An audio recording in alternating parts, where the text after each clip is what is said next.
సీతారాములు అరణ్యవాసానికి వెళ్తున్నారు. అగ్రత ముందు రాముడు వెడుతున్నాడు, మధ్యలో సీతమ్మ నడుస్తోంది, వెనక లక్ష్మణస్వామి వెడుతున్నారు.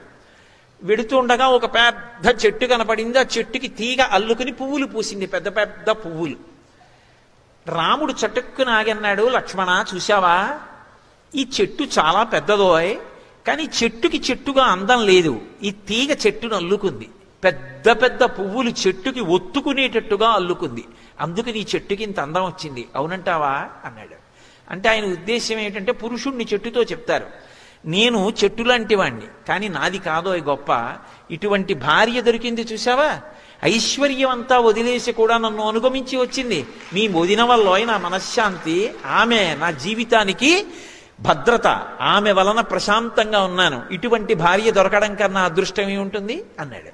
సీతమ్మంది, ఏమో లక్ష్మణ ఆయనకి అలా అనిపించింది, కానీ ఎంత గొప్ప తీగైనా ఎంత పెద్ద పువ్వులైనా ఇటువంటి చెట్టు ఆసరా దొరకకపోతే నేల మీద పడితే మేకలు తినుండేవి, అటువంటి చెట్టు ఆసరా దొరికింది కాబట్టే తీగ శోభిస్తోందంది. అవునా లక్ష్మణ అంది. అంటే నేను ఎంత ప్రేమ కలిగిన దాన్నైనా మీ అన్నగారు లాంటి భర్త దొరకకపోతే నా సౌశీల్యం ఎలా ప్రకాశిస్తుంది? మరి మండోదరి శీలం ప్రకాశించిందా? మహాతల్లి, ఆవిడ గొప్ప పతివ్రత, మరి ఏది సీతమ్మని చెప్పినట్టు చెప్తావా అంటే చెప్పాలి కూడా నిజానికి, కానీ మరి సీతమ్మ వైభవంతో సమానంగా చెప్పట్లేదుగా, కాబట్టి మీ అన్నయ్య గొప్ప అంది.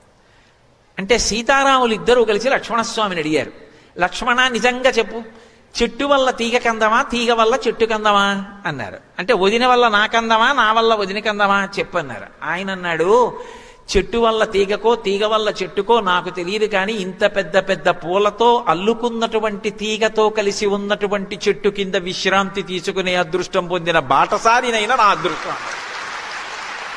అంటే మీ వంటి అన్నా వదిన సీతారాములు నాకు అన్నా వదినలుగా లభించడం, మిమ్మల్ని సేవించడం నా అదృష్టం అని చెప్పుకున్నాడు. డౌన్లోడ్ మోజ్.